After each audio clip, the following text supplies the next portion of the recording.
மூன்றாவது மனிதன் வழியாக சூசன்னாவுக்கு எவ்வாறு தானியேல் தெய்வம் கொண்டு வந்தாரோ அதே மாதிரி உனக்கும் எனக்கு தெய்வம் ஒரு தானியலை ஏற்படுத்துவார். எப்பொழுது அந்த மகன் அந்த மகள் அடிமையின் நிலையில் இருக்கின்ற பொழுது.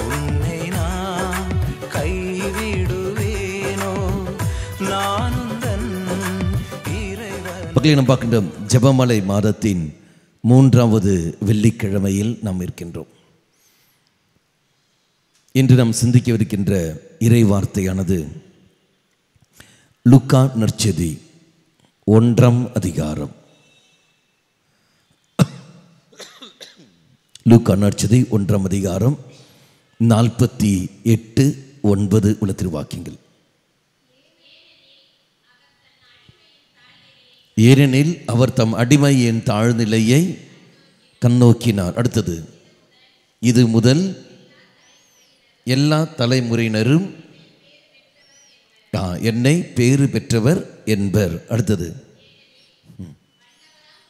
வல்லவர் நம் கடவுள் எனக்கு அரும்பெரும் செயல்கள் பல செய்துள்ளார். நாம் பார்க்கின்றோம். மறுபடியும் படிங்கள். 48வது வாக்கியம். அடிமையின் தாழ்நிலையை அவர் கண்ணோக்கினார். அப்போ நாம் பார்க்கின்றோம், இங்கு அன்னை மரியாள் பயன்படுத்துகிற வார்த்தை அடிமை என்ற ஒரு வார்த்தை. அடிமையின் தாழ்நிலையை அவர் கண்ணோக்கினார். 3 நிலைகள். நான் அடிமையாக இருக்கின்றேன், அந்த ஆதலால் தெய்வம் என்னை கண்ணோக்கினார். 2வது, நான் தாழ்நிலையில் இருக்கின்றேன், அதனால் தெய்வம் என்னை கண்ணோக்கினார். என்னை கண்ணோக்கினார் மட்டுமல்ல, அதுக்கு அடுத்த வார்த்தை என்ன வருகிறது? தொடர்ந்து படியுங்கள். 2வது, எல்லா தலைமுறையினரும் என்னை பேறு பெற்றவர் என்று சொல்வார்கள். 3வது, அடுத்தது, வல்லவராம் கடவுள் என்னில் பல பல செயல்கள் அவர் செய்துள்ளார். அப்போ அடிமையில் இருந்த என்னை தெய்வம் கண்ணோக்கி தலைமுறையாக என்னை உயர்த்தி இருக்கின்றார். என்னில் பல வல்ல காரியங்கள் தெய்வம் செய்கின்றார். தாழ்நிலையில் இருக்கிற என்னை தெய்வம் கண்ணோக்கி என்னை என்ன செய்கின்றார்? தலைமுறையாக உயர்த்திருக்கின்றார். அதே மாதிரி என்னில் பல பெரிய காரியங்கள் தெய்வம் செய்திருக்கின்றார். அதனால் அன்னை மரியாள் தன் வணங்குகிற கடவுளுக்கிட்ட பேர் என்பது என்ன? தூயவர். அவர் பயன்படுத்துகிற வார்த்தை தூயவர். மக்களை இது லேசாக அலசி பார்ப்போம். அடிமையின் நிலையில் இருக்கிறவள். அடிமை என்று சொல்கிறது அர்த்தம் என்பது என்ன? மற்றவர்களை சார்ந்து வாழ்கின்ற ஒரு நிலை. இதன் அடிமை. தன்னுடைய உடலும் மனதும் உள்ளமும் அடிமை என்று சொல்லும்போது அவனுக்கு என்னதான் சரி, அவனுக்கு உரிமை என்பது அங்கே இல்லை. இது அவன் யாருக்கு அவன் அடிமை இருக்கின்றானோ அந்த நபர் அவன் செய்கின்றார், அவள் மேல் உரிமை எடுத்துக் கொள்கின்றார் முழுமையாக. தினம் பார்க்கின்றார். அவனுடைய சிந்தனைகளும் கருத்துக்களும் எல்லாமே அவனுக்கு சொந்தம் அல்ல. அவனால் எதுவும் செய்ய முடியாது. அவனுக்கு உடல் ரீதியாக மனர் எதுவும் செய்ய முடியாது. எல்லாமே அவன் மேல் அதிகாரம் கொண்டிருப்பவர்கள் யார்? அவர்கள் எடுத்துக்கொள்வார்கள். அப்படி என்றால் அன்னை மரியாள் யாருக்கு அங்கு அடிமையாக இருந்தால் தெய்வத்துக்கு தான் அடிமை ஒழிய மனிதனுக்கு அவள் அடிமை அல்ல. சூசேப்பருக்கு அடிமை அல்ல. அன்னை மரியாள் தன்னுடைய பெற்றோருக்கு அடிமை அல்ல. இந்த உலகத்தில் எந்த மனிதருக்கும் அன்னை மரியாள் அடிமை அல்ல. அது மட்டுமல்லாமல் சூழலுக்கு அவள் அடிமை அல்ல. எந்த ஒரு சூழலுக்கும் அவள் அடிமையாகவில்லை. பணத்துக்கு அவள் அடிமையாகவில்லை. உறவுகளுக்கு அவள் அடிமையாகவில்லை. உலக ஆசபாசங்களுக்கு அவள் அடிமையாகவில்லை. அவள் அடிமையானது ஒரே ஒரு இடத்தில். யாருக்கு? தெய்வத்துக்கு மட்டுமே தான் அவள் அடிமை. இதோ நான் இறைவனுக்கு அடிமை, உனக்கு நான் அடிமை, உன் சொற்படியே நான் நடக்கின்றேன், உன் சொற்படியே இதை நான் செய்கின்றேன். அப்படி என்றால் தன்னையே விட்டு கொடுப்பது. ஒரு அடிமையில் இருக்கின்ற ஒரு மகள் முழுமையாக இதை விட்டு கொடுக்கின்றான். எப்போ அவன் முழுமையாக விட்டு கொடுக்கிறானோ அப்போதான் அந்த அவன் மேல் அதிகாரம் கொண்டு அவனுக்கு முழுமையாக எல்லாம் செய்ய முடியும். இல்லைன்னு செய்ய முடியாது. உதாரணம் எடுத்துக்கொள்ளுங்கள். உங்களை கொண்டு ஒரு பெரிய காரியம் செய்ய வேண்டும் என்று ஒரு நபர் தீர்மானம், குடும்ப அங்கத்தினர்கள் தீர்மானம் எடுக்கிறார்கள் என்றால் நீங்கள் முழுமையாக என்ன செய்ய வேண்டும்? நீ விட்டு கொடுக்க வேண்டும். முழுமையாக நீ விட்டு கொடுத்தால் மட்டுமே தான் அவர்கள் வேண்டிய காரியங்கள் செய்வார்கள். அதுக்கேற்ற நீ கீழ்ப்படிந்து போனால் மட்டுமே தான் அதுக்காக நடக்கும். பெற்றோர்கள் பிள்ளைகளை நல்ல பக்குவத்தில் கொண்டு வர வேண்டும் என்றால் பிள்ளைகள் முழுமையாக விட்டு கொடுக்க வேண்டும். கணவன் முழுமையாக மனைவிக்கு விட்டு கொடுக்க வேண்டும். மனைவி கணவனுக்கு முழுமையாக விட்டு கொடுக்க வேண்டும். எப்போ அவர்கள் முழுமையாக விட்டு கொடுக்கிறார்களோ அந்த நொடியில் அவருடைய உணர்வுகளை புரிந்து கொண்டு அவளால் செயல்பட முடியும். முழுமையாக அங்கே விட்டு கொடுக்கவில்லை என்றால் ஆட்டோமேட்டிக்காக என்ன வருகிறது? சுயநலம் வரும், அங்கு அகங்காரம் கடந்து வரும், நான் ஏன் என்ற கேள்வி கடந்து வரும், இது ஏன் இப்படி செய்ய வேண்டும் என்ற கேள்வி கடந்து வரும். புத்திபூர்வமாக நாம் செயல்பட்டு கொண்டிருப்போம். தெய்வத்துக்கு என்னையே நான் முழுமையாக விட்டு கொடுக்க வேண்டும். எப்போ நான் தெய்வத்துக்கு முழுமையாக நான் விட்டு கொடுக்கிறேனோ அந்த நொடியிலே தெய்வ கிருபைகளும் அபிஷேகம் என்னால் அனுபவிக்க முடியும். அன்னை மரியாளை பாருங்கள், இதோ நான் தெய்வத்துக்கு அடிமை. அப்படி என்றால் நான் உன்னை சார்ந்து இருக்கின்றேன், வேறு யாரையும் சார்ந்து இருப்பதில்லை. அப்படி இறைவனை சார்ந்து வாழ்ந்த அன்னை மரியாளுக்கு அடுத்த வார்த்தை வருவதுதான் என்னவென்று, ஆண்டவர் அவளை கண்ணோக்கினார். தெய்வம் அவளை கண்ணோக்கினார். அப்படி என்றால் இறைவன் அவள் மேல் இரக்கத்தை பொழிகிறார் என்றால், நீயும் நானும் எப்போ தெய்வத்துக்கு நம்மை நான் அடிமையாகப்படுகின்றவோ அந்த சமயத்தில் தெய்வம் நம்மேல் அங்கு இரக்கத்தை பொழிவார், இறைவன் அங்கு கண்ணோக்குவார். உதாரணம் எடுத்துக்கொள்ளுங்கள், பைபிளில் அங்கு உண்டா இறைவன் நம்மேல் இரக்கம் நிலைமை உண்டு. எங்கே நம்ம பார்க்கிறோம்? அடிமைன்னு சொல்லும்போது இறைவனை சார்ந்து வாழ்வது. நம்ம எல்லோரும் எடுத்துக்கொள்ளுங்கள். இங்கே சூசன்னா, பழைய ஏற்பாட்டில் நமக்கு எல்லோருக்கும் தெரியும் சூசன்னாவை பற்றி நாம் வாசிக்கிறோம் இல்லையா? எடுத்து படிங்கள். சூசன்னா 34வது வாக்கியம், அந்த இணை தெரிமுறையில் இருக்கும் பாருங்கள்.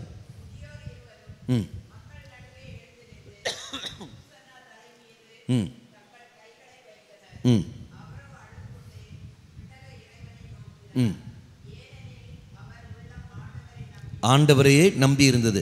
சூசனை அழகானவள், இந்த பெண் அழகானவள். இந்த அழகான பெண்ணை அடைவதற்காக முதியவர்கள் 2 பேரும், அந்த ஊரில் உள்ள பெரியவர்கள், அந்த முதியவர்கள் 2 பேரும் முயற்சி எடுக்கின்றார்கள். அவள் அதுக்கு ஒத்து வரவில்லை. அது ஒத்து வராத காரணத்தினால் அவள் மேல் குற்றம் சுமக்க பார்க்கின்றார்கள். இவள் ஒருத்தனுடன் இருந்ததை நாங்கள் கண்டோம் என்று அவர்கள் குற்றம் சுமத்துகிறார்கள். அப்போ அந்த சூசன் என்ன செய்கின்றால், அழுது புலம்பி யாரை நோக்கி போகின்றால்? தெய்வத்தை நோக்கி போகின்றார். அடிமை இருக்கின்றவன் யாரும் அங்கு இல்லை, அவன் மற்றவரை சார்ந்து இருக்கின்றான். அப்படி என்றால் தெய்வத்தை சார்ந்து வாழ்ந்த காரணத்தினால் அந்த தெய்வம் அவளுக்கு துணை இருப்பதை பார்க்கின்றோம். மீண்டும் அந்த வார்த்தை படிங்கள், 34, 35.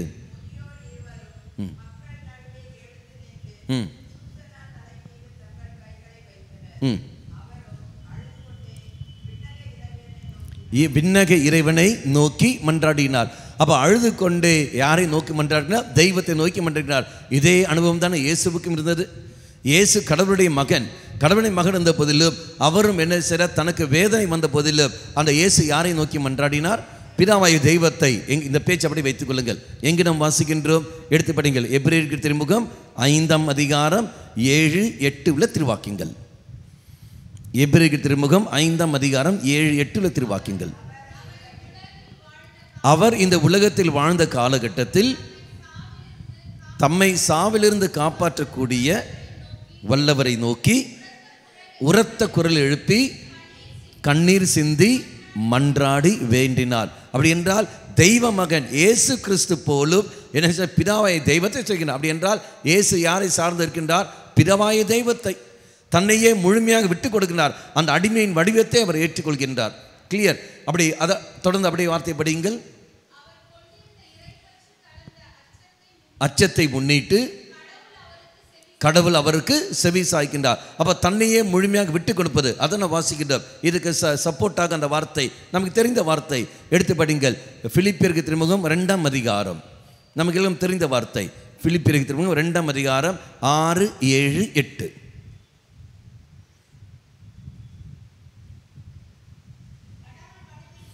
கடவுள் வடிவில் விளங்கிய அவர்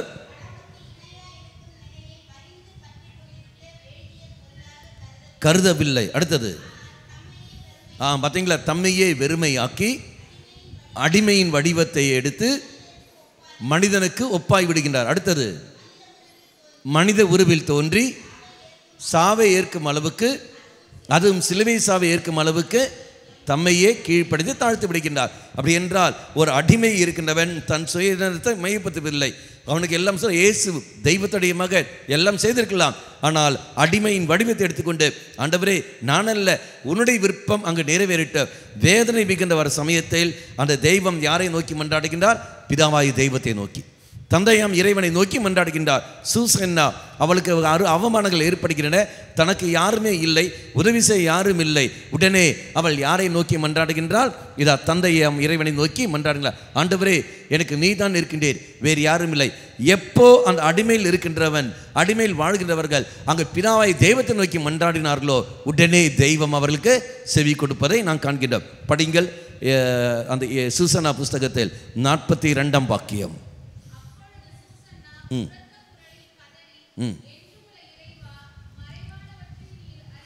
மறைவானவற்றை நீ அறிகின்றீர். அடுத்தது,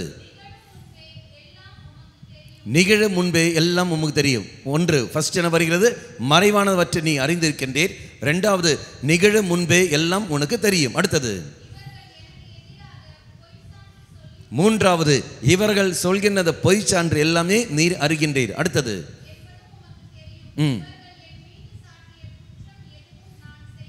பார்த்தீங்களா, நான் எதுவும் செய்ததில்லை. அந்த 3 நிலைகளை பாருங்கள். ஃபர்ஸ்ட் என்ன வருது? 42 படிங்கள். மறைவானவற்றை அனைத்தையும் நீ அறிந்திருக்கின்றீர். நம்முடைய குடும்ப சூழலில் எடுத்துக்கொள்ளுங்கள். நம்முடைய குடும்ப சூழலில் எடுத்துக்கொள்ளுங்கள். நம்மை மீறி நடக்கிற ஒரு சில காரியங்கள், நம்மை மீறி நடக்கிற ஒரு சில காரியங்கள் இது நமக்கு எதிராகவே பலரும் போய் பேசிக்கொண்டிருப்பார்கள். நம்முடைய குடும்பத்திற்குள்ளேயே நமக்கு எதிராகவே கூட இருக்கிறவர்களே நமக்கு எதிராக செயல்பட்டு கொண்டிருப்பார்கள். அப்படி கூட இருப்பவர்கள் நமக்கு எதிராக செயல்பட்டுக்கிற சமயத்தில் நம்மளால் எங்கேயும் போக முடியாது, நம்மளை எதுவும் பேச முடியாது. நம்முடைய அதிகாரிகள் இதோ நாம் நல்ல வேலை செய்து கொண்டிருப்போம், அலுவல்களில் நாம் வேலை செய்து கொண்டிருக்கிறோம். அப்படி நம்முடைய கூட இருக்க சக ஊழியர்கள் நமக்கு எதிராக செயல்பட்டு கொண்டிருப்பார்கள். நம்முடைய ப்ரொமோஷனுக்கு எதிராக இதை காரியம் நடக்கும்.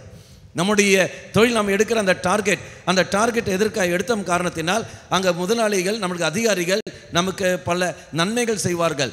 ஆனால் அதை குலைப்பதற்காக மறைமுகமாக நமக்கு தெரியாமலேயே மறைவில் என்ன நடக்கும்? பல கெடுதல் செய்து கொண்டிருப்பார்கள். நமக்கு எதிராகவே பொய் சான்று, நமக்கு எதிராக பொய் சாட்சிகள், நமக்கு எதிராக பல காரியங்கள். இந்த ஐடி கம்பெனியில் நடக்கிற சம்பவங்கள், ஐடி கம்பெனியில் எத்தனை இளைஞர்கள் பெண்கள் திறமையோடு பணி செய்து கொண்டிருப்பார்கள். ஆனால் அந்த திறமையோடு பணி செய்த பொழுது அவர்கள் போய் கொண்டிருக்கிறார்களே, சம்பளம் அதிகமாக கொடுக்க வேண்டும் என்ற காரணத்தினால் இன்னொரு நபர் வழியாக என்ன செய்வார்கள்? அவர்களை அழித்து விடுவார்கள். பலவிதமான காரியங்கள் கொடுப்பார்கள், நெருக்கடி கொடுப்பார்கள். அந்த நெருக்கடி கொடுத்த உடனே அவர்கள் என்ன செய்வார்கள்? அந்த வேலையை விட்டு தான் விலக்கி வந்து விடுவார்கள். ஆட்டோமேட்டிக்காக மற்றவன் ஜெயித்து விடுவான், மற்றவன் செய்து விடுவார். அப்போ இவன் பார்க்கின்றான், இரவும் பகலுமாக இவன் வேலை செய்கின்றானே, எதற்காக? குடும்பத்தில் உள்ள கடன் தீர்க்க வேண்டும், குடும்பத்தில் உள்ள நெருக்கடிகள் நீக்க வேண்டும். அப்போ நான் ராவும் பகலும் வேலை செய்தால் மட்டும்தான் எனக்கு அந்த நன்மைகள் கிடைக்கும், பணம் கிடைக்கும். அந்த பணத்தை கொண்டு பல நன்மைகள் என் குடும்பத்தில் செய்ய முடியும். அந்த ஒரு எண்ணத்தில், அந்த நல்ல எண்ணத்தில் கடும் உழைப்பு அவன் உழைக்கின்ற சமயத்தில் அவனுக்கு எதிராகவே பலரும் அங்கு இருப்பார்கள். பலரும் அங்கு இருந்து கொண்டு என்ன செய்வார்கள்? எதிராக செயல்படுகிற போது இந்த மனிதன் எங்கு போவான்? சோர்ந்து போவான். அப்படி சோர்ந்து போன அந்த நிலையில் தெய்வம் சொல்ற வார்த்தை, மகனே மகளே, நீ சோர்ந்து போகாதே, மறைவாய் காண்கின்ற தெய்வம் அனைத்தையும் அவர் அறிந்திருக்கின்றார். அனைத்தையும் தெய்வம் அறிந்திருக்கின்றார். இங்க சூசனாவை நாம் பார்க்கின்றோம். சூசனாவுக்கு எதிராக சதி நடக்கிறது. அந்த 2 முதியவர்களும் இது அவளுக்கு எதிராக செய்கிறார்கள். சூசனா சொல்ல ஜெபம், ஆண்டவரே, மறைவானது அனைத்தையும் நீ காண்கின்றீரே. அதே மாதிரி இந்த மகன், இந்த மகள், இந்த வேலை செய்கிற இந்த மகள் அவனுக்கு எதிராக நடக்கிற ஒரு சம்பவம் நடக்கிற பொழுது அவன் எங்கேயும் போக தேவையில்லை, மனிதரை தேடி போகக்கூடாது, மாறாக தெய்வத்தை நோக்கி அவன் வந்தாலே போதும், பலிப்படுத்தல் ஒப்பு கொடுத்து அவன் ஜெபித்தாலே போதும். தெய்வமே, எனக்கு எதிராக நான் வேலை செய்கிற இடங்களில் எனக்கு எதிராக சதி நடக்கிறது, இது நீ அறிந்து கொண்டிருக்கின்றீரே. இறைவனே, இது உனக்கு தெரியுமே என்று சொல்லிக்கொண்டு தெய்வத்துக்கு இடத்தில் அவன் முறையிட வேண்டும். ஒழிய இது உனக்கு தெரியுதா ஆண்டவர் என்பதல்ல, இதெல்லாம் நீர் அறிந்து கொண்டிருக்கின்றீர். அப்படி என்றால் உனக்கு எதிராக நடக்கிற சதிகள் தெய்வம் அறிந்து கொண்டு தான் இருக்கின்றார். குடும்பத்தில் கணவன் மனைவிக்கு எதிராக நடக்கிற சதிகள் இதோ தெய்வம் அறிந்து கொண்டிருக்கிறார். மனைவிக்கு எதிராக, மருமகளுக்கு எதிராக, மருமகனுக்கு எதிராக, அந்த உறவுகளுக்கு எதிராக நடக்கிற சதிகள் தெய்வம் அறிந்து கொண்டிருக்கின்றார். அப்படி என்றால் ஒரு மகன், ஒரு மகள் இது அவன் முறையிடுகிற சமயத்தில் எப்படி முறையிட வேண்டும் என்றால், தெய்வமே, எனக்கு எதிராக நடக்கிற அந்த காரியங்கள், எனக்கு எதிராக நடக்கின்ற சதிகள் என்னால் எதுவும் செய்ய முடியாது, இதோ உன்னிடத்தில் நான் வருகின்றேன். அவள் தெய்வ சன்னதியில் முறையிட வேண்டும். அங்கு முறையிடுகிற சமயத்தில் தெய்வம் அதற்கு தக்க பதில் அங்கு கொடுப்பார். ஒன்று, மறைவானதை நீ காண்கின்றேன். அடுத்த வார்த்தை என்ன வருகிறது? 42 நிகழும் முன்பே எல்லாம் நீ அறிகின்றேன். என்ன நிகழும் முன்பு? என்ன நிகழும் முன்பு இங்க பாருங்கள், சூசன்னாவுக்கு அவர்கள் தீர்மானம் எடுக்கின்றார்கள், திட்டமிடுகிறார்கள். இவளை கல்லால் இருந்து கொல்ல வேண்டும் என்று திட்டமிடுகின்றார்கள். அப்போ திட்டமிட்டு கொண்டு அந்த தீர்மானத்துக்கு ஏற்றபடி அவள் வருகிறார்கள். 2 காரியம். ஒன்று, எனக்கு நீ இணங்கி நடக்க வேண்டும், அப்படி இல்லை என்றால் நீ மரணத்துக்கு நீ போய் விடுவாய். அவர்கள் ஏற்கனவே தீர்மானம் எடுத்து விட்டார்கள். ஆப்ஷன் இனி யாரிடத்தில்? இவனிடத்தில் உண்டு. அப்போ நிகழும் முன்பே இதை தெய்வம் அறிந்திருக்கின்றார். எனக்கு என்ன தண்டனை வரும் என்பது நீ அறிந்திருக்கின்றாய். தெய்வமே, சதி செய்யுங்க போது வேலை செய்கிற இடங்கள் எடுத்துக்கொள்ளுங்கள். அவர்கள் இவனை இந்த வேலையிலிருந்து டெர்மினேட் செய்ய போகிறார்கள், இவனை வேலையிலிருந்து தூக்கப் போகின்றார்கள். தெய்வத்துக்கு தெரியுமா தெரியாதா? தெய்வத்துக்கு தெரியும், இறைவனுக்கு தெரியும். இவளை 24 மணி நேரம் கஷ்டப்பட்டு நான் உழைத்தேன், இந்த கம்பெனிக்காக நான் உழைத்தேன், இந்த குடும்பத்துக்காக நான் உழைத்தேன், எனக்கு எதிராக சரி செய்து கொண்டு என்னை இந்த நிலையிலிருந்து, இந்த வேலையிலிருந்து என்னை விலக்கி விடுகிறார்கள். தெய்வமே, வேலையிலிருந்து விலக்கி விடுகிறார்கள் என்பதை நீ நன்கு அறிவீரே. இறைவனுக்கு தெரியும், என்னை வேலை விட்டு தூக்கப் போகிறார்கள், எனக்கு எதிராக சதி செய்தார்கள், இவள் தான் செய்கிறார்கள், அதுக்கேற்றபடியே இது நடக்கப் போகிறது. தெய்வத்துக்கு தெரியும். அப்படி நம்முடைய மன்றாட்டு எப்படி இருக்க வேண்டும் என்றால், ஆண்டவரே, எனக்கு எதிராக நடக்கிற இந்த காரியங்களை நீ அறிந்து கொண்டு இருக்கின்றீர், இதுதான் வேண்டும். சூசனா ஒரு நாளும் அந்த முதியோரிடத்தில் போனதில்லை, என்னை மன்னித்து விடுங்கள், என்னை ஏற்றுக்கொள்ளுங்கள் என்று கெஞ்சவில்லை. மற்ற எந்த மனிதனிடத்திலும் இதை பாருங்கள், இவன் இப்படி சதி செய்கிறார்கள், இவர்கள் சதி செய்கிறார்கள், இவர்களை நம்பாதீர்கள் என்று சூசனா எங்கேயும் போய் கெஞ்சியதில்லை, தன் பெற்றோரிடத்திலும் போய் கெஞ்சியதில்லை. மாறாக அவள் முறையிட்டது என்ற இடத்தில்? தெய்வ சன்னதியில். நீ நானும் என்ன செய்து கொண்டிருக்கிறோம் என்று பார். நமக்கு எதிராக ஒரு சதி நடக்கிற சமயத்தில் மனிதனை தேடி நாம் போகின்றோம். அவன் எனக்கு தரட்டும், இவன் எனக்கு தரட்டும், மனிதனை தேடி போகின்றோம். தெய்வத்தை மறந்து நாம் போகின்றோம். இறைவன் எல்லாம் அறிகின்றார், மனிதனுக்கு தெரியாது. இறைவனுக்கு அறிகின்றார். உதாரணம் எடுத்துக்கொள்ளுங்கள், எத்தனையோ வக்கீல்கள் இருக்கின்றார்கள், நல்ல நல்ல லாயர்ஸ் இருக்கின்றார்கள், நல்ல நல்ல ஆத்மார்த்தமாக செயல்படுகின்ற வக்கீல்கள் இருக்கின்றார்கள். ஆனால் பணத்துக்கு மட்டுமே அடிமையாகி கொண்டு மற்றவர்களிடத்தில் பணத்தை பெற்றுக்கொண்டு உன்னிடத்திலும் பணத்தை பெற்றுக்கொண்டு வாழ்கின்ற எத்தனை வக்கீல்கள் இருக்கின்றார்கள், எத்தனை வக்கீல்கள். அப்படி பணத்துக்கு அடிமையான ஒரு மனிதனிடத்தில், நியாயத்துக்கு எதிராக செயல்படுகின்ற அப்பேற்பட்ட ஒரு வக்கீலிடத்தில் நீ போகின்ற பொழுது யாருடைய வாழ்க்கை நாசமாகும்? உன் வாழ்க்கை தானே நாசமாகும். நல்ல வக்கீலிடத்தில் நீ போக வேண்டும் என்றால் நீ என்ன செய்ய வேண்டும்? தெய்வ சன்னதி நீ வந்தாலே போதும். அந்த இறை சன்னதி வருகின்ற சமயத்தில் அந்த இறைவன் காட்டுவார், இந்த லாயர் இடத்தில் நீ போ, இந்த வக்கீல் இடத்தில் நீ போ, அவன் உன்னை ஏமாற்ற மாட்டான், அவள் உன்னை ஏமாற்ற மாட்டாள், அவன் உனக்கு வேண்டிய நன்மைகளை செய்வார் என்று சொல்லிக்கொண்டு தெய்வம் வெளிப்படுத்துவார். அப்படி வெளிப்படுத்துகிற சமயத்தில் அந்த மனிதனிடத்தில் நீ போடுற சமயத்தில் உனக்காக வாதாடி நீதியை உனக்கு பெற்று தருவான். இதான் மக்களை இறைவன் கற்றுத்தர அர்த்தம், இதான் திருச்சபை கற்றுத்தர அர்த்தங்கள். அங்குதான் நடந்தது. யாரு? அங்க தானியேல். இங்கு யாரு? சூசன்னா மன்றாடுகின்றாள், ஆண்டவரே, எனக்கு யார் இருக்கின்றார்? எனக்கு வாதாட யாரும் இல்லை, என்னை நீதி நடத்துதார யாரும் இல்லை. அவள் அங்கு அழுது கொண்டு தெய்வத்தை நோக்கி புலம்பிக் கொண்டிருக்கின்றாள். தெய்வம் யாரை அனுப்பினார்? தானியேலை தெய்வம் அனுப்புகின்றார். அதே மாதிரி உன் வேலை செய்கிற இடத்தில் உனக்கு பிரச்சனை ஒன்று வருகின்ற பொழுது, அன்பு மகனே மகளே, நீ வேற எங்கேயும் போக தேவையில்லை, பலிப்படுத்திற்கு வா, தெய்வ சன்னதி கடந்து வா. இங்கு வருகிற சமயத்தில் தெய்வம் காட்டுவார். அதே கம்பெனியில் வேலை செய்கிற இன்னொருத்தனை தெய்வம் அடையாளப்படுத்துவார். அவன் வழியாக, அவள் வழியாக உனக்கு அங்கு நீதி நடத்த தரப்படும்.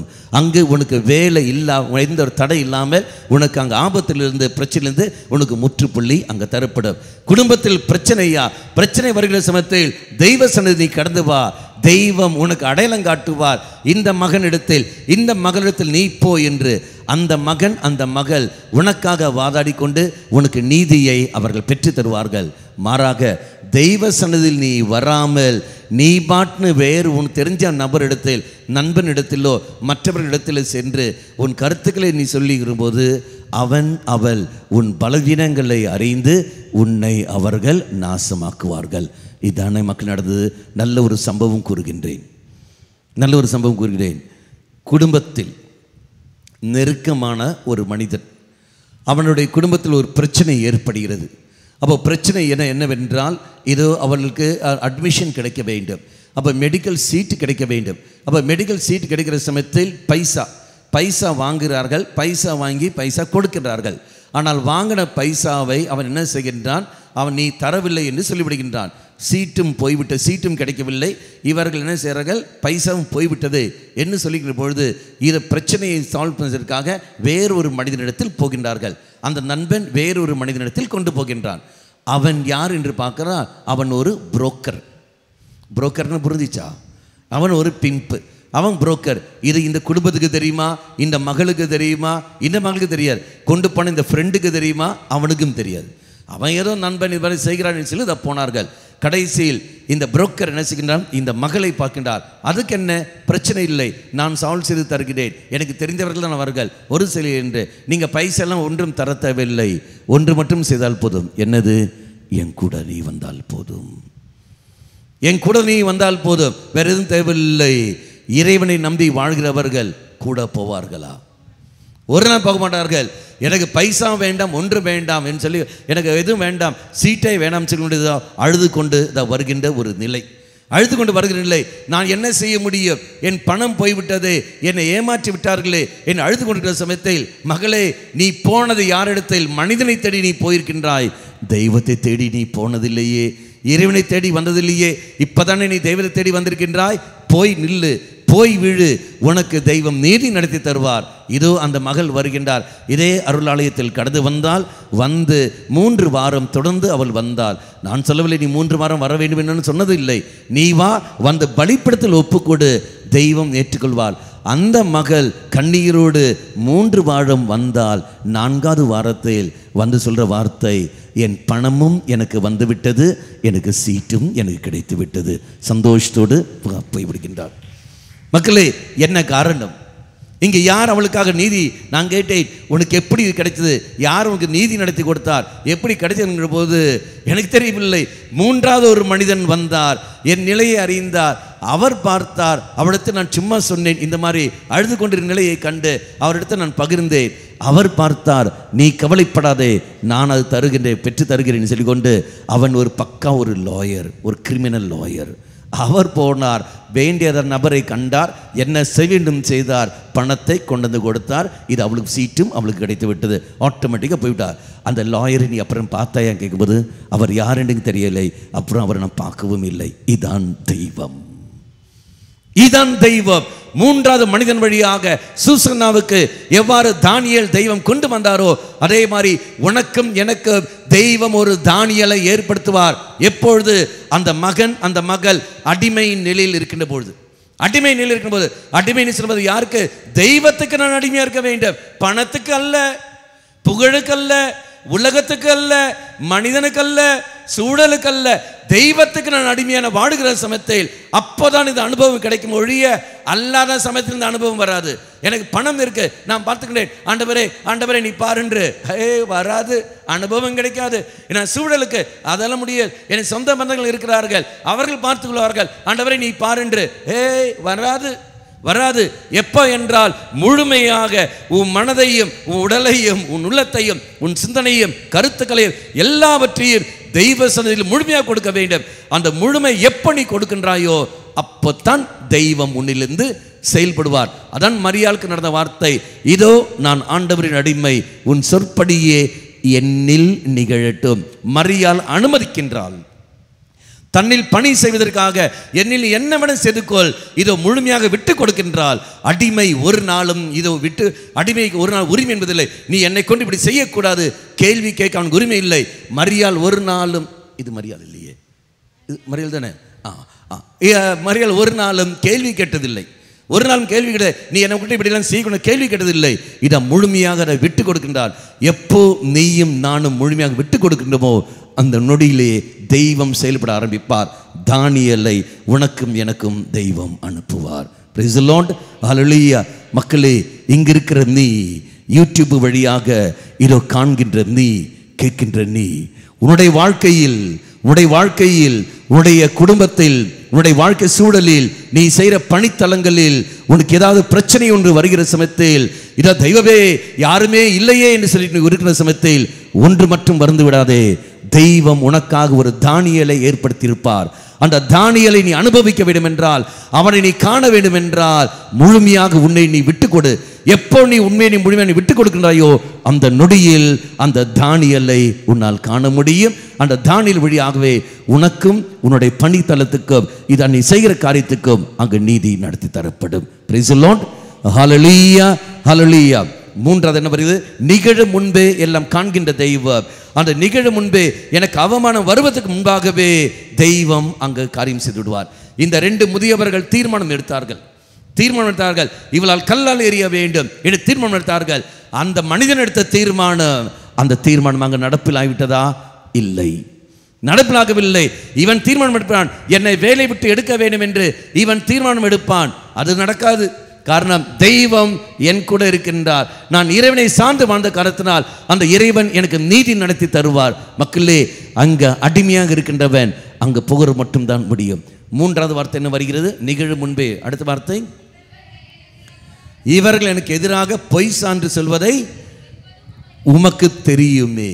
இந்த முதியவர்கள் 2 பேரும் பொய் சொல்வதை தெய்வமே நீ அறிந்திருக்கின்றீர். அப்படி என்றால் நம்முடைய முறைகேடு என்பது என்னவென்றால், ஆண்டவரே எனக்கு எதிராக பொய் சொல்கின்றவன் இவன், நான் வேலை செய்கிற இடத்து நமக்கு தெரியும்.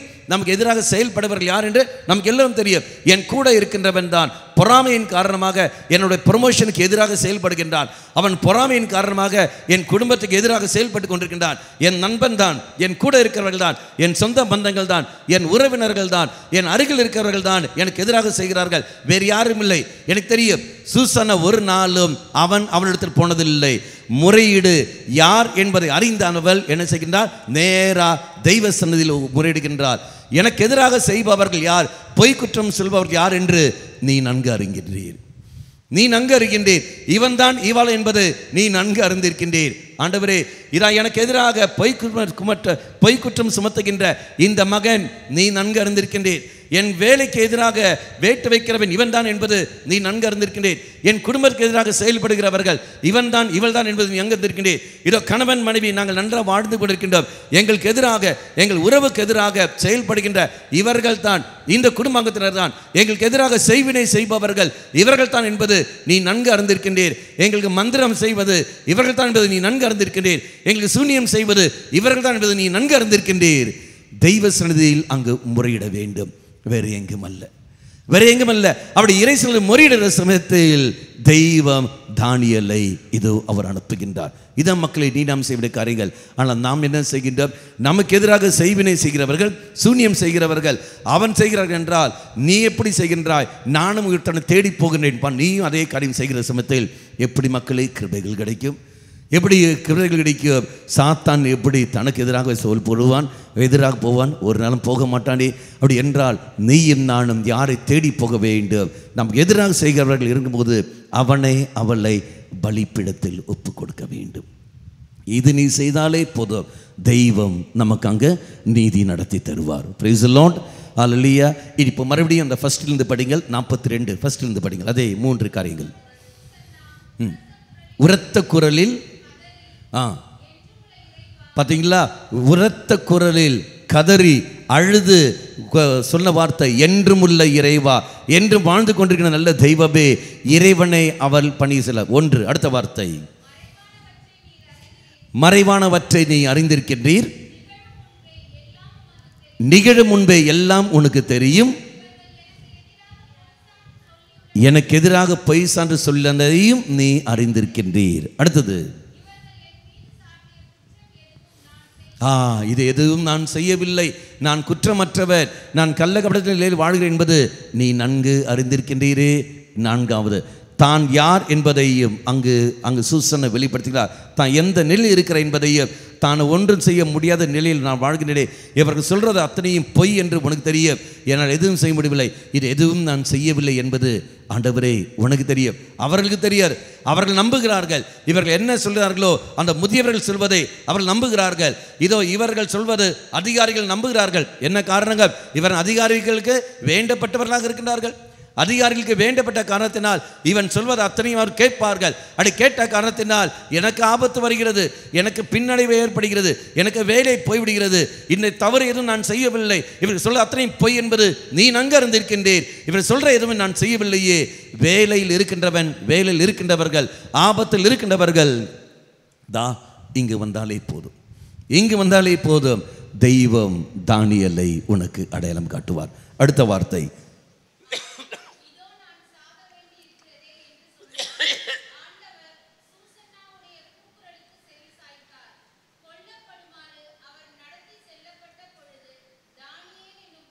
மீண்டும் அந்த வார்த்தை படிங்கள். அதுக்கு முன்னாடி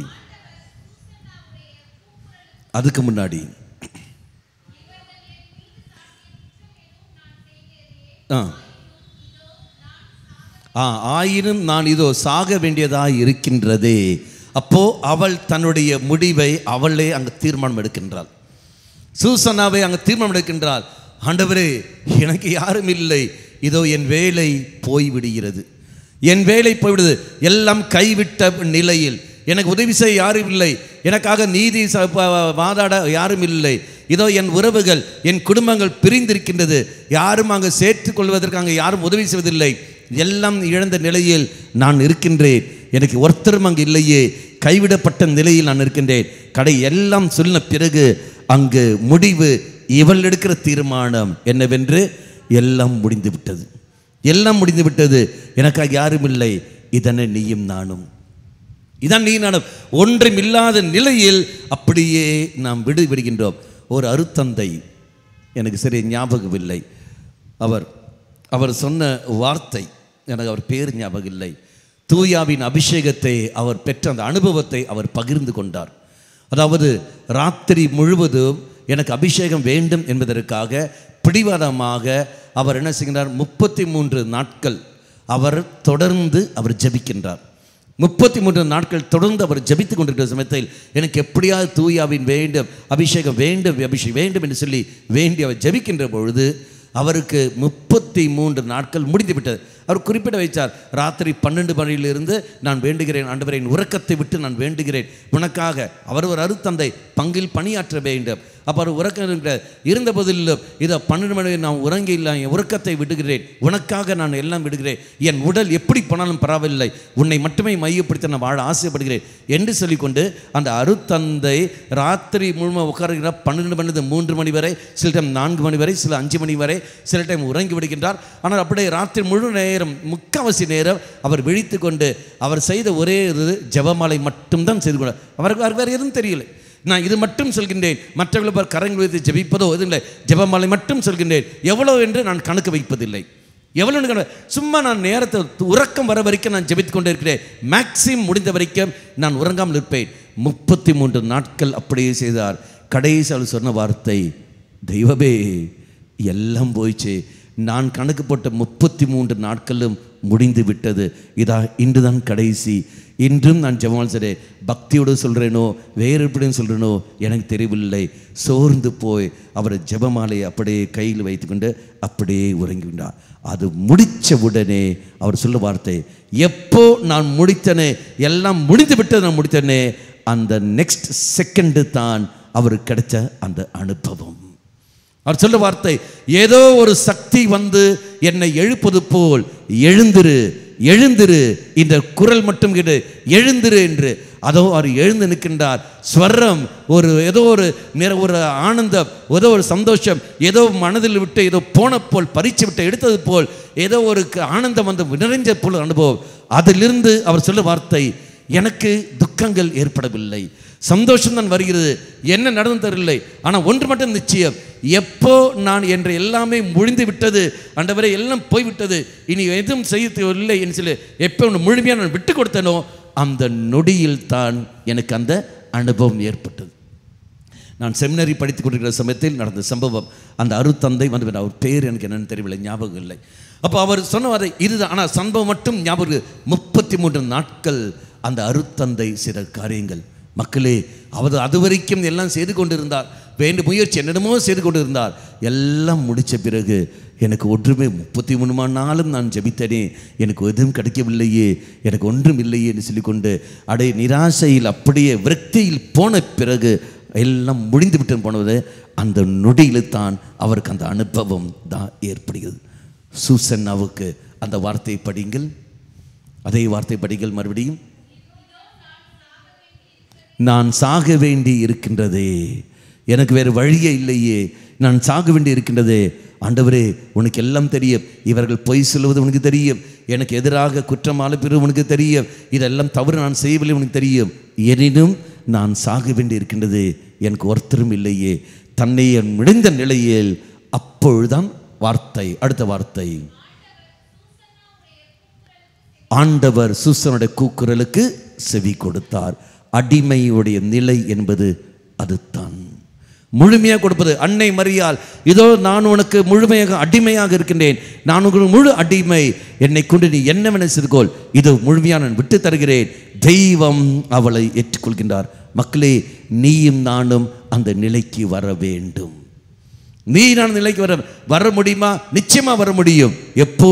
ஆண்டவரே எனக்கு ஒன்றுமே இல்லையே, எல்லாம் இழந்து விட்டேன், இதா என் சொந்த பந்தங்களை விட்டு போய்விட்டார்கள், ஒருத்தரும் இல்லை, நம்பியிருந்த கணவன், நம்பியிருந்த மனைவி, நம்பியிருந்த பிள்ளைகள் அத்தனையும் என்னை விட்டார்கள், ஏமாற்றப்பட்டிருக்கின்றேன், காயப்பட்டு இருக்கின்றேன், பலரால் என்னை தூர்ச்சிக்கப்பட்ட நல்வராக இருக்கின்றேன், பலரும் என்னை துர்வியோகப்படுத்தியிருக்கிறார்கள், நான் வேதனையோடு இருக்கின்றேன், எனக்கு ஆறுதல் சொல்ல ஒருத்தரும் இல்லை. ஆண்டவரே, அந்த விரக்தி நிலைக்கு நீ போகின்ற பொழுது அந்த மனநிலை ஒன்று இருக்கு பாருங்கள், தெய்வமே எல்லாம் நீ தான் மனநிலை இருக்குது பாருங்கள், அந்த இடத்தில் தான் டேர்னிங் பாயிண்ட், அங்கத்தான் ட்விஸ்ட், அங்கத்தான் தெய்வம் உன்னை மேனையும் ஏற்றுக்கொள்கின்ற மனநிலை.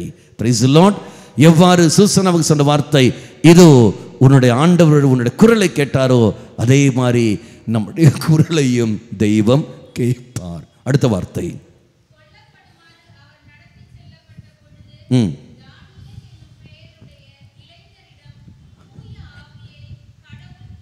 கடவுள் தூண்டிவிட்ட கொல்லப்படுவதற்காக இது அவள் போகின்றாள், மரணத்தை நோக்கி அவள் போய்கொண்டிருக்கின்றாள். எல்லாம் போய்விட்டது, விரக்தி, என்னுடைய வேலை போய்விட்டது, எனக்கு வேலை இல்லை, என்னுடைய வேலை போய்விட்டது, இதா ஒரு தவறும் செய்யாமல் என்னை அவர்கள் ரெசிக்னேஷன் லெட்டர் எனக்கு கேட்க சொல்கிறார்கள், என்னை டெர்மினேட் செய்கிற அந்த லெட்டர் டைப் செய்து கொண்டிருக்கின்றார்கள். ஆண்டவரே, டைப் செய்து கவர்லையும் போட்டு விட்டார்கள், இதா என் கையில் தரப்புகிறார்கள், நீ பார்த்துக்கொள், நீ பார்த்துக்கொள் என்றபடி போயிட்டு வேறு எதுவும் இல்லையே. இப்படி போகிற சமயத்தில் தெய்வம் தானியேலை இதோ அனுப்புகின்றார். இறைவனை சார்ந்து வாழ்கின்ற ஒரு மகன் ஒரு மகள் வாழ்க்கை என்ன வந்தாலும் சரி, அவர்கள் ஒரு நாளும் நிலம் பதிக்க மாட்டார்கள், தெய்வம் காத்துக்கொள்வார். இன்னொரு உதாரணம், இந்த பேச்சு அப்படியே வைத்துக் கொள்ளுங்கள், எடுத்து பாருங்கள். எங்கு நாம் பார்க்கின்றோம், தானியேலுடைய 3 நண்பர்கள், உங்களுக்கு எல்லோருக்கும் தெரியும் இல்லையா? 3ஆம் அதிகாரம் 16ஆம் வாக்கியம் படிங்கள். 3ஆம் அதிகாரம் 16ஆம் வாக்கியம்.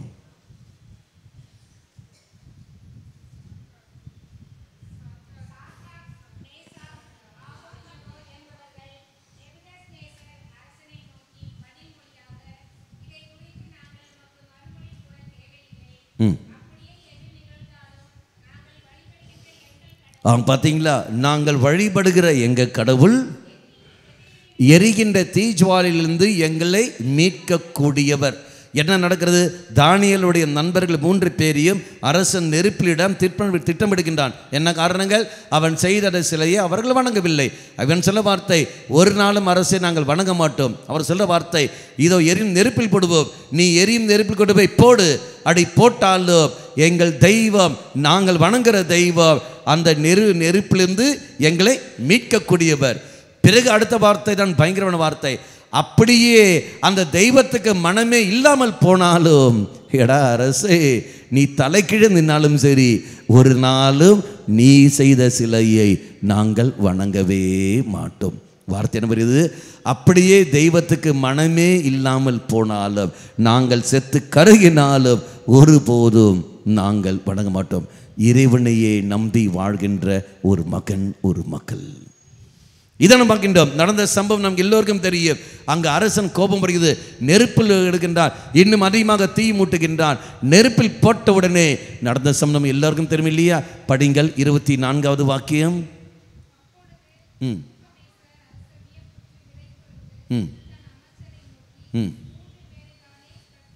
3 பேரை தானே கட்டி நெருப்பில் இட்டோம். அடுத்தது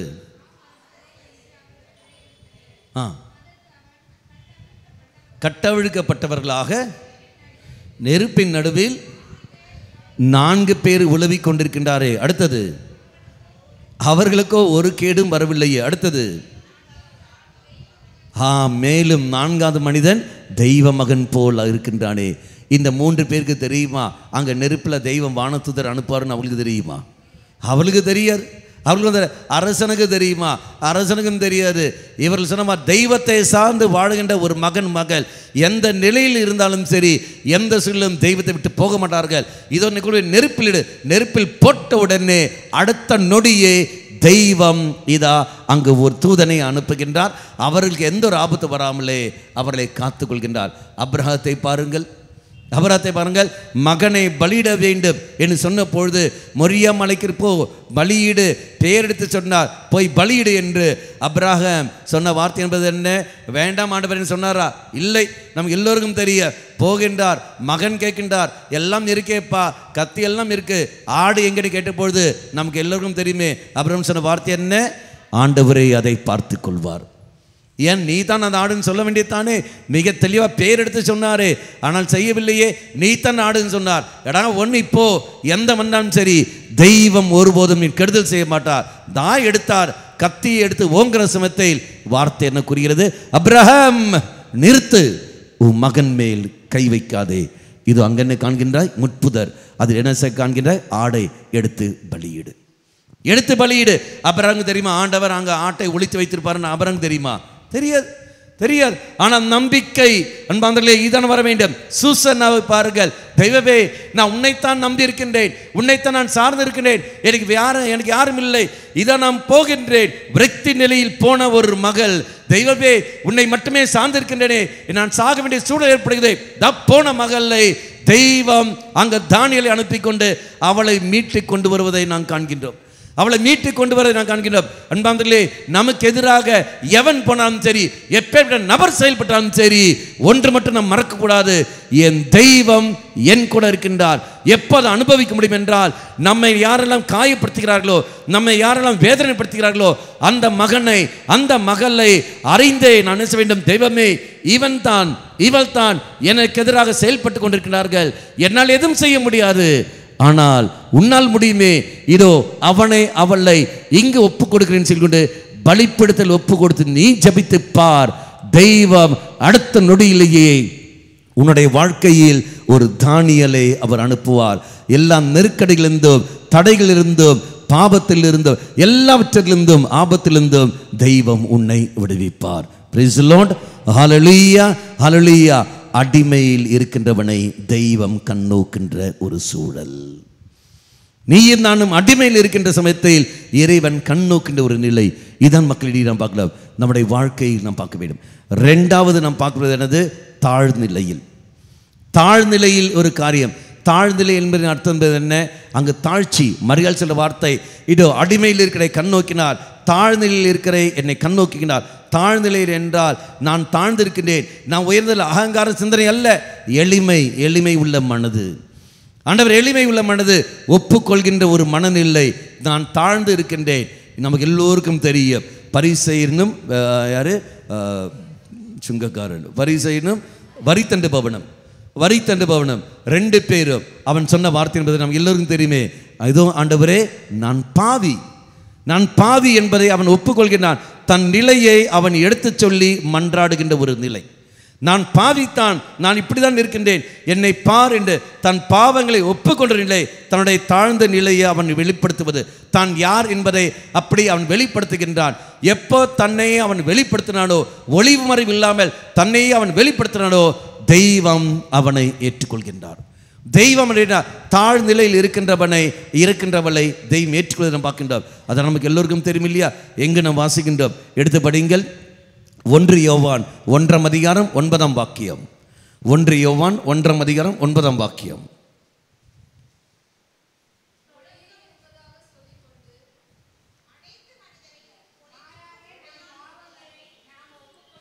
மாறாக நம் பாவங்களை நாம் ஒப்புக்கொள்வோம் என்றால், கடவுள் நம் பாவங்களை மன்னித்து குற்றம் அனைத்திலிருந்தும் நம்மை தூய்மைப்படுத்துவார். பாவங்களை நாம் ஒப்புக்கொள்வோமானால், நம் பாவங்களை நாம் ஒப்புக்கொள்கிற சமயத்தில் தெய்வம் நம் குற்றங்கள் அனைத்திலிருந்தும் நம்மை மன்னித்து நம்மை அவர் தூய்மைப்படுத்துவார். பாவங்களை ஒப்புக்கொள்கிற போது மட்டும்தான் கிடைக்கும். மங்கள வார்த்தை ஜெபம் நாம் ஜெபிக்கின்றோம். அந்த மங்கள வார்த்தை ஜெபத்தில் 2ஆம் பாகம் என்ன வருகிறது? புனித மரியே இறைவன் தாயே, பாவியாய எங்களுக்காக. பாவங்களை நீ ஒப்புக்கொண்டால் மட்டுமே தான் இதை நான் பாவி என்பதை நான் ஒப்புக்கொள்கிறேன், மாதாவே எனக்காக நீ மன்றாடும். பாவங்களை ஒப்புக்கொள்ள வேண்டும். பரிசேயன் தன் தவறை ஒப்புக்கொண்டதில்லை, நியாயப்படுத்திக் கொண்டிருக்கின்றான். தான் செய்வதை நியாயப்படுத்திக் கொண்டிருக்கிறான். நான் 2 முறை நோன்பு இருக்கின்றேன், 10 பங்கு நான் கொடுக்கின்றேன், நான் இந்த மாதிரி தவறு எதுவும் செய்யவில்லை, நியாயப்படுத்துவது. ஆனால் இவனோ நியாயப்படுத்துவது அல்ல, இதோ தவறை ஒப்புக்கொள்வது. இதோ நான் பலவீனத்தோடு இருக்கின்றேன். பவுலை பாருங்கள், 1 தீமோத்தேயு 1 அதிகாரம் 15-16. 1 தீமோத்தேயு 1 அதிகாரம் 15-16. பாவிகளை மீட்க கிறிஸ்து இயேசு உலகத்தில் வந்தார். அடுத்தது, இந்த கூற்று உண்மையானது. அடுத்தது, அந்த பாவிகளுள் முதன்மையான பாவி நான். அந்த பாவிகள் முதன்மையான பாவி நான். இங்கு பவுல் சொல்ற வார்த்தை, பாவியிலேயே பெரும் பாவியாக நான் இருக்கின்றேன், தெய்வமே என்னை ஏற்றுக்கொள். தெய்வனை தன் நிலையை எடுத்து, தாழ்நிலையில் இருக்கிறவர்கள் தன் நிலையை அங்கீகரித்துக் கொள்வார்கள். இதை நான் இப்படித்தான் இருக்கின்றேன், பாவ வாழ்க்கை நான் வாழ்கின்றேன், நான் ஒன்றும் செய்ய முடியாத நபராக இருக்கின்றேன். இது அந்த குடும்பத்துக்கு என்னை கணவனாக, இவளுக்கு என்னை கணவனாக, இவனுக்கு என்னை மனைவியாக நீ வைத்திருக்கின்றாய். ஆண்டவரே என்னால் முடியவில்லை, இந்த இவனுக்கு கணவனாக வாழ தகுதியற்றவள், இது மனைவியாக இருக்கிற நான் தகுதியற்றவள், என்னால் வாழ முடியவில்லை. உன் நிலையை எடுத்துச் சொல்லி மன்றாடும் போது தெய்வம் உனக்கு கிருபை தருவார். ஏற்ற ஒரு மகனாக, ஏற்ற ஒரு மகளாக உன்னை அவங்க மாற்றுவார். நீ மற்ற இடத்துல போய் முறையிட தேவையில்லை. இதோ என் கணவனுக்கு ஏற்ற ஒரு மனைவியாக, என் மனைவிக்கு ஏற்ற ஒரு கணவனாக நான் இருக்க வேண்டும். அப்படி என்ன அர்த்தம்? செய்கிற பாவத்துக்கு துணை போவதல்ல, அதல்ல. அவன் குடிப்பதற்கு சரி நாம் போய் உதவி செய்வது என்பதல்ல.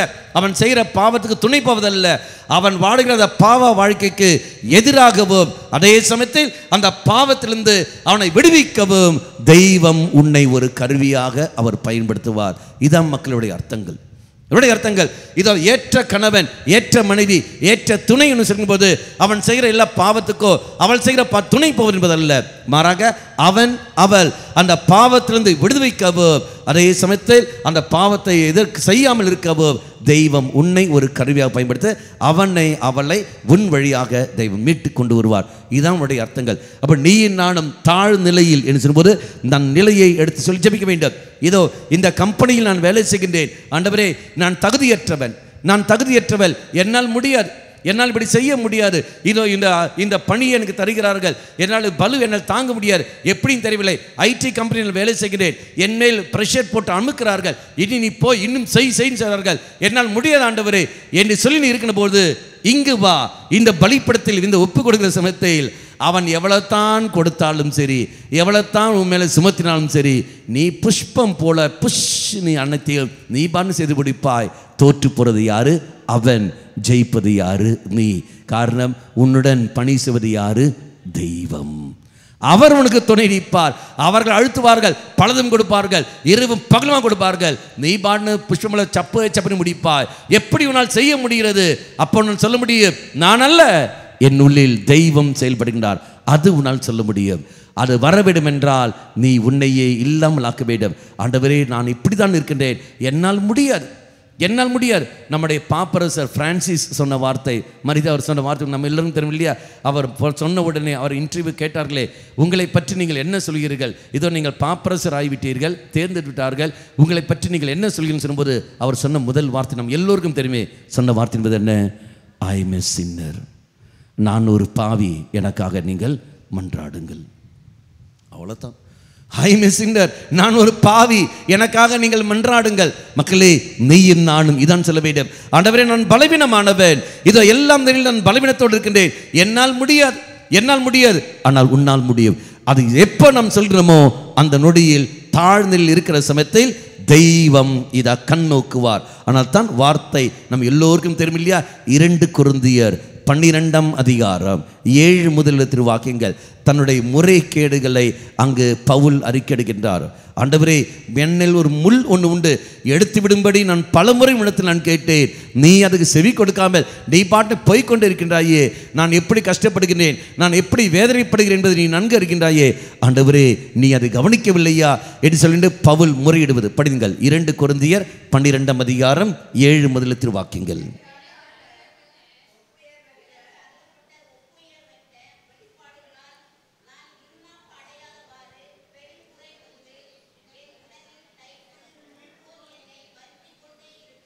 ம் ம் ம் ம்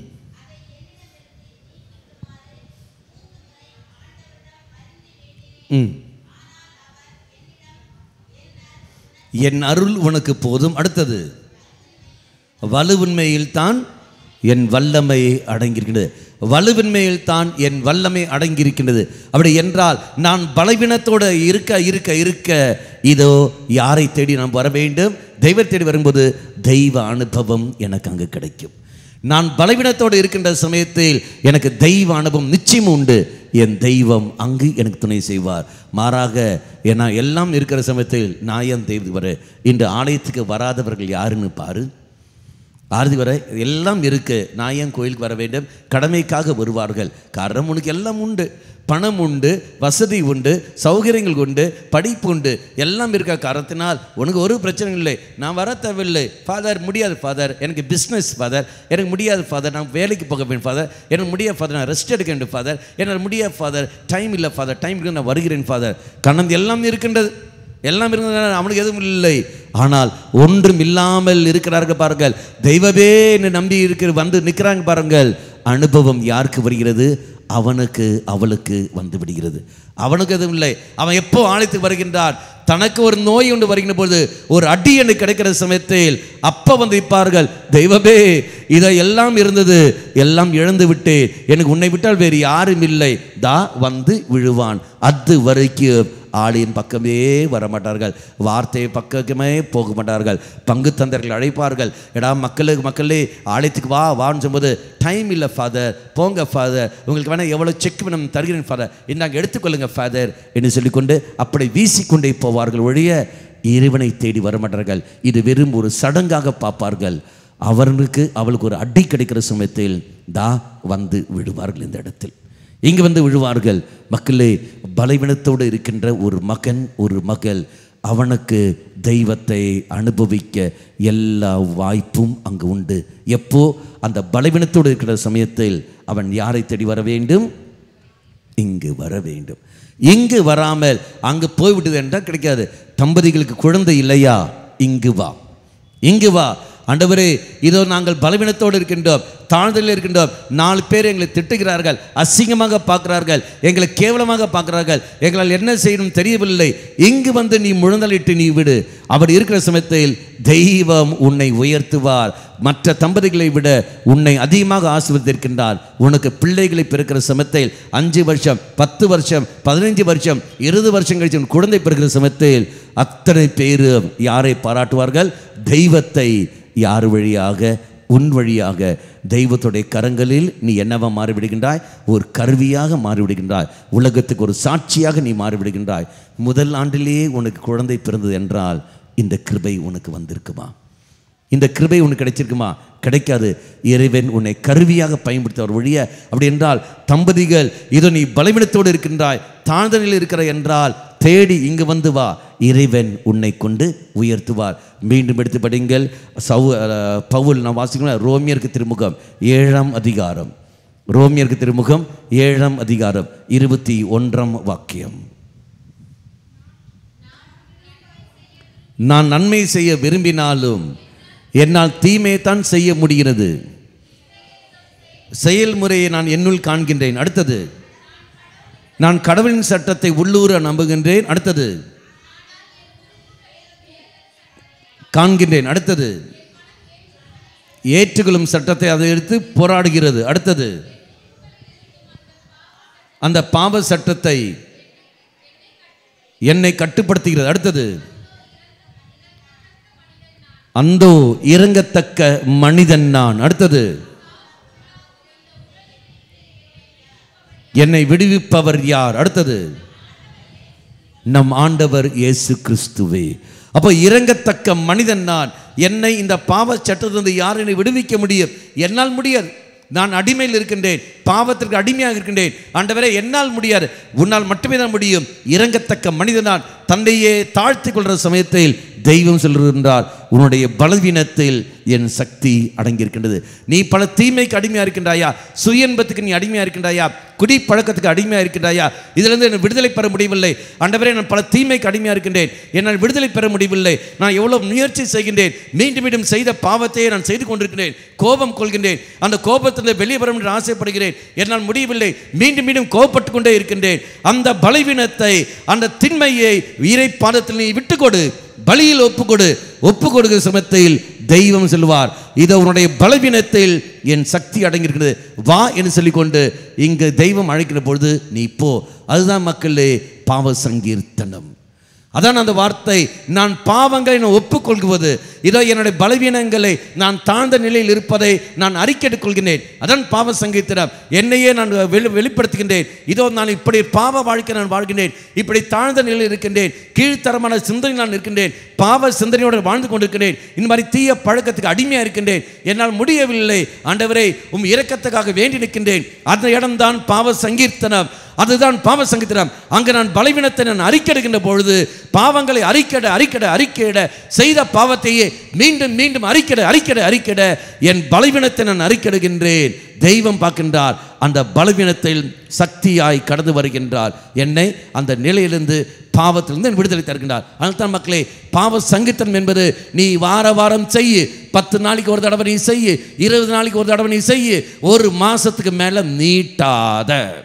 யார் எப்படி வேணா சொல்லட்டும், யார் எப்படி வேணா கம்ப்ளைண்ட் பண்ணட்டும், யார் எப்படி வேணா கேள்வி பேசிடும், எப்படி பேசலாம் சரி, யார் உனக்காக அல்ல, என் தெய்வத்தை நான் அனுபவிக்க வேண்டும். அந்த எண்ணத்தில் இப்போ நமக்கெல்லாம் நல்ல ஒரு புனிதர் இப்போ வந்திருக்கிறாரே, இதோ கார்லோஸ் அக்குடிஸ் புனிதர் எல்லா வாரமும் பாவ சங்கீர்த்தனம் செய்கிறாரே. அந்த சிறுவன் எல்லா வாரமும் செய்கின்றானே. அப்படி என்றால் நீயும் நானும் செய்கிறது கேட்டேன்.